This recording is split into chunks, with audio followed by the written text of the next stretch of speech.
Welcome back to Simply Sakura, my friends. I do hope you are all doing well today. My name is Gary Sakura, and this is my MotoVlog and True Crime stories. I simply drive around on my motorbike and tell true crime stories. If you are new here, welcome, and I am so glad that you stopped by. Do you love true crime or unsolved mysteries while enjoying a different, unique type of a motovlog? Then I suggest you hit that subscribe button down below so you don't miss out on any of my future true crime stories. Today we are going to talk about another unsolved mystery. I will begin by telling the story, and then I will present any case file theories that I find suitable for this particular case. Our unsolved case file today is the strange disappearance of Brianna Maitland. With that, let's dive right in. Brianna Alexandra Maitland was 17 years old when she vanished on March 19, 2004.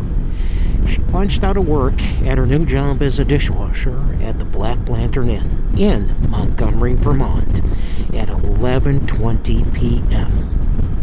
Brianna's co-workers had invited her to join them for dinner after her shift, but she was tired and wanted to get some rest before her first day at her second job at KG's Diner as a waitress. Brianna woke up early that Friday morning. Her mother picked her up to go out for breakfast before Brianna was going to take her high school equivalency exam. Earning her GAD would have been a meaningful accomplishment for Brianna after withdrawing from high school the previous year. Brianna had also been recently hired for 2 part-time restaurant jobs. After passing the GED exam, Brianna's mother took her clothes shopping to buy her some black pants for her waitress job at KJ's Diner. While the two were waiting in the checkout line, Brianna told her mother that she would be right back and left the store out of her mother's sight. Brianna's mother, Kelly, completed the purchase and met her daughter in the store parking lot. Brianna's mood had suddenly changed. Kelly recalled how her daughter seemed unnerved, shaken, and very agitated.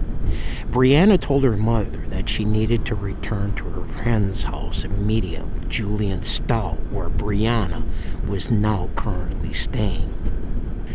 Brianna then got ready for a shift at the Black Lantern Inn, and she left a note for Julian saying that she'd be home later that night.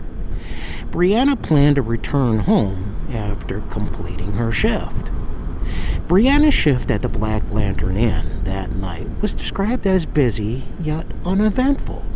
Nothing significant was reported to have taken place, and co-workers didn't notice anything different about Brianna. Not that they should responsibly have, as Brianna had just started that position 2 weeks prior and was not close with any of her co-workers. According to the Vermont State Police, Brianna was observed by one of her co-workers leaving work alone in a light green clunker 1985 Oldsmobile sedan. Brianna had punched out at 11:20 p.m. No one saw Brianna Maitland after that. Her car, however, was spotted soon afterward, and it was abandoned. Brianna had apparently began the 18-mile drive to Julian's house, but only made it 1 mile down the Vermont Route 118. Approximately between 11:30 p.m. and 12:30 a.m., a man driving on Route 118 saw Brianna's green sedan backed into an abandoned farmhouse, otherwise known as the Dutch Burn House, at a really odd angle. Here is the picture showing the car up against that old Dutch burn house. The witness recalled that the car's headlights may have been on, and they did not see anyone in or around the vehicle. A second witness drove by between midnight and 12:30 a.m. The witness observed the car in the same position and recalled that there may have been a turn signal flashing. Later in the early morning hours, at around 4 a.m., a former boyfriend of Brianna drove by the site and recognized the vehicle to be that of Brianna's. His stories have been inconsistent regarding the time that he was there as well as why he was driving in that area. His current account, which is believed to be the truth, is just that he drove past the Dutch-born house around 2:30 a.m. and then pulled over upon recognizing Brianna's car. He said that no one was around. However, the headlights were on and both the driver and passenger side doors were wide open. James turned off the lights and closed the doors and then moved on. He had been drinking that night and he was absolutely afraid of getting in trouble. Later that morning, a group of hikers driving on Route 118 observed the abandoned Oldsmobile and found it odd enough to stop. They pulled over, exited their vehicle, and gawked at the eerie scene before them. One of the photographs they took observed loose change, a water bottle, and a broken necklace, later confirmed to be Brianna's, on the ground next to the vehicle's driver's side. At 1:22 p.m. on March 20th, a Vermont state trooper was dispatched to the Dutch burn house. The trooper observed some personal effects in the Oldsmobile, including 2 paychecks from the Black Lantern Inn addressed to Brianna Maitland. But the trooper saw nothing he considered to be suspicious. The officer determined that the car was likely abandoned by a drunk driver, a rather common and not necessarily alarming circumstance. The trooper collected the scattered belongings on the ground and he threw them in Brianna's abandoned vehicle. The trooper then drove to the Black Lantern. He was hoping to interview staff regarding Brianna's vehicle, but unfortunately the restaurant was closed. And then the officer just proceeded on with his day. He took down the name tag of the vehicle, but later he had it towed to the local automobile shop. The officer never ran the plates, but it is rumored that that trooper left for a short vacation following that day. Julian Stout spent that weekend away at her grandparents' house, and she was unaware Brianna had not returned until she came home that Monday to see Brianna's note left untouched. On Tuesday, March 23rd, Julian called Brianna's mother, Kelly, and after sharing notes, the two quickly realized Brianna was unaccounted for. Kelly made calls to everyone she could think of to try to reach Brianna, but no one had seen or heard from her. She called Brianna's father, Bruce, who was away in New York on business. The two became desperately worried for their daughter's safety, and Bruce immediately started to drive that night to return to Vermont. Kelly, though, called the police to report a missing juvenile. Kelly and Bruce drove to the state police barracks in St. Albans to discuss their daughter's disappearance. Upon giving the officers information about Brianna's vehicle, one of them showed the couple a photograph of the abandoned Oldsmobile. Her parents were alarmed and concerned when they saw the picture. The rear end of Brianna's vehicle was lodged into the farmhouse, with one of the boarded windows resting on the car's trunk. They knew Brianna would not have left that vehicle that way. The discovery of the abandoned car made it obvious to her parents that Brianna did not, and most likely could not, have been a runaway without her means of some sort of transportation. On a missing persons poster, there is often a description of what the person was last seen wearing. There is no mention of what clothing Brianna was seen last wearing on her missing's poster or on her National Missing and Unidentified Persons System profile. Prior to Brianna's evening shift on March 19, 2004, her mother took her shopping to buy black pants for her waitress job at Casey's Diner. Brianna's first day was to be the following morning, but she never showed up. Brianna's brand new black pants were still in the shopping bag at Julian's house. Since those were the only one pair, Brianna's mother Kelly and her Aunt Tammy have speculated that Brianna was wearing blue jeans the night that she went missing. On October 25, 2007, a pair of blue jeans are located in the woods, approximately 7 miles from the Dutchburn house where Brianna's vehicle was abandoned. The Vermont State Police collected and analyzed the leather pants for DNA and ultimately determined the jeans did not belong to Brianna. It is reported that Brianna wore an apron to work in her position as dishwasher at the Black Lantern Inn. It is unclear if Brianna still wore her apron after she punched out and left work. Some have speculated that the loose coins on the ground by her abandoned car, as well as a lime wedge found on her trunk, could have fallen from her apron pockets during a struggle. Brianna's aunt also speculated that Brianna wore hiking sneakers when she disappeared. A pair of Brianna was known to wear was missing from her belongings. Brianna's glasses, contact lens case, migraine medication, ATM card, paychecks, and driver's licenses were all left behind in her abandoned vehicle. The only thing missing from the scene besides Brianna was her car keys. Which brings us to the case file theories. The strongest theory in the case is that Brianna's disappearance was drug-related. According to online reports, drugs were very prominent in the Montgomery area, and Brianna's friends have said that Brianna experimented with hard drugs, particularly cocaine.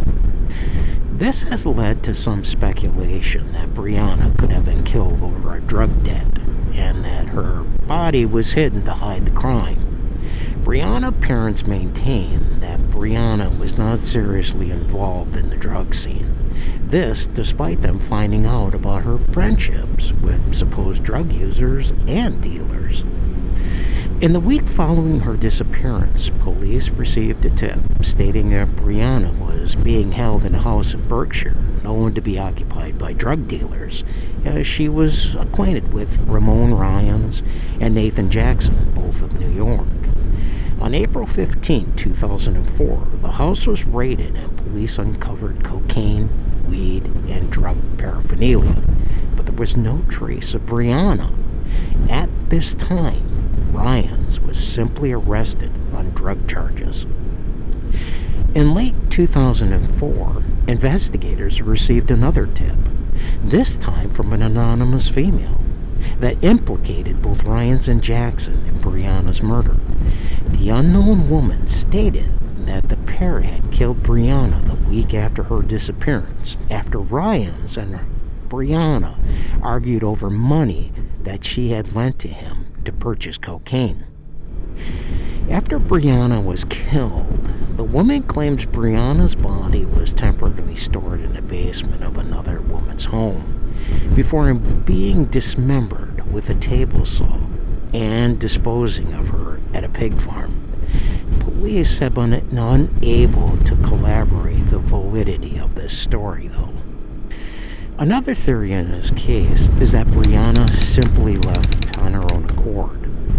According to friends and those who knew her, the young woman had mentioned plans of a short trip out of the area. This, paired with her history of running away, have led some to speculate that Brianna simply decided to move somewhere new and to start over.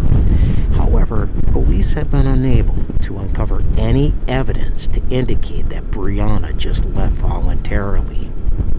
A third theory is that Brianna was abducted by several people. Her parents have speculated that this would not have been the case, as a single person would not be able to subdue their daughter because Brianna had martial arts training. The parents believed someone may have spotted her, became obsessed, and hid in the backseat of her car before attacking her while she drove from the Black Lantern Inn. A final theory: was Brianna a victim of an Alaskan serial killer named Israel Keyes? In 2012, investigators investigated a possible connection between Keyes and Brianna, as he was known to have committed his crimes in Vermont, New York, Alaska, Washington, and Oregon. However, his financial record showed he was elsewhere on the day Brianna went missing. On December 2nd, 2012, Keyes died by suicide while incarcerated at the Anchorage Correctional Complex, the result of self-inflicting wrist cuts and strangulation. While he left a suicide note, it did not offer any clues to additional victims of all his crimes. What do you think that happened to Brianna? Do you agree with any of the case file theories, or do you think that Brianna just simply ran away? She could still be alive. I mean, Brianna was seen at Caesars World Casino in Atlantic City, New Jersey on February 17th, 2006. Unfortunately, the woman has never been identified. But Kelly maintains that she sees a strong resemblance between her and Brianna. Here is the video at the poker table showing what people believe is Brianna sitting and playing poker. What do you think? This brings us to the aftermath since the disappearance of Brianna. Brianna's case was part of Project Jason's 18-Wheel Angel campaign, which targeted truck drivers and business travelers to help volunteer their resources and to help spread the word about missing person cases via printable flyers.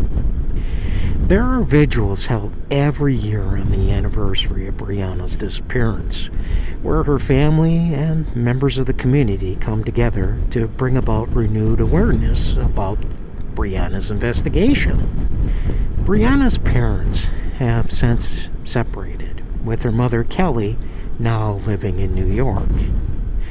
Wanting to make something out of his daughter's disappearance, Bruce, Brianna's father, created Private Investigations for the Missing. It's a non-profit dedicated to providing private investigators to those who are unable to afford one. In July 2016, the old Dutch burn house was destroyed in a fire. Brianna's case, though, has since received widespread media attention, along with being the subject of numerous podcasts and television programs. One final note: at the time of Brianna's disappearance, she was 17 years old. Here is an age-progressed photo of what Brianna would look like today at 34 years old, if she was still alive. Anyway, this concludes today's MotoVlog and True Crime Stories with Simply Sakura. I do hope you found this story interesting. There are plenty more MotoVlog and True Crime Stories coming very soon. Thanks so much for hanging out with me today. And if you have any comments or you'd like to talk about any of the case file theories that I mentioned about, or you simply have one of your own, I highly encourage that you leave them down below. Thanks again for watching, and I'll see you soon.